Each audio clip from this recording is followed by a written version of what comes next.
Our way. Amen. Amen. Amen. All right. But while I'm here, I might as well speak to you from the topic, the whole piece.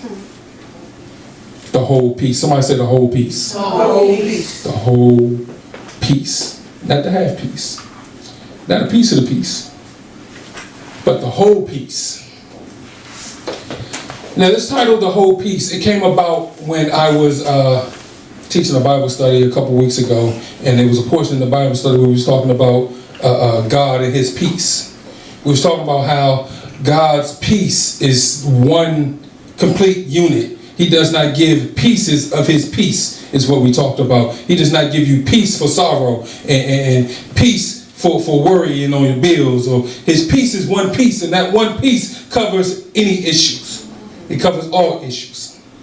That's where this title came from. Now I was home right after that, and a few days after that I was home, and I was just reminiscing over that Bible study about that section, about that peace section, and God spoke to me and he said, I want the whole piece.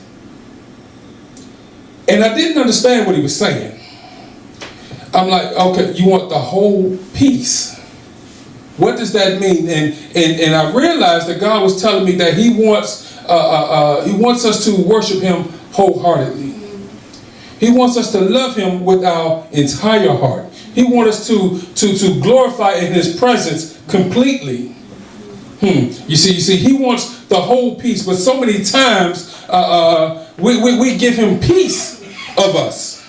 You see, through this life we call a rat race, we get so busy that we can only give God pieces of us. You see, because we give pieces to the boss. We give pieces to the family. We give pieces to our vehicles and all of our material possessions. And what's left at the end of the week or on Sunday, we give to God. But God is saying he wants the whole piece. He said he wants it all. And it's only fit that he wants it all because he created it all.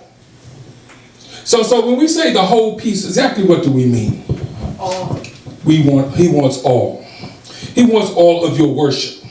He wants all of your love. He wants all of your time. Now, does that mean that you do nothing but worship God? No, but what that means is everything you do it through God. Amen. See, do you realize every step we take is supposed to be through God? Yes. How is that possible, Pastor? Because God lives within us. That's why the Holy Spirit is in us, to advise us. He's our advisor. So everything we do, we have to do through the Spirit. But not too many of us do that, do we? Not too many of us live through the Spirit. We like to do what we want to do, but then live through the Spirit when the time is right or when the situation suits. You see, because a lot of people, when they're alone, they're not living through the Spirit.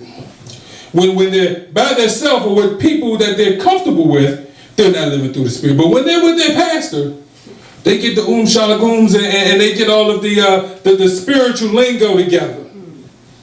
But God is saying that's not so. He wants the whole piece.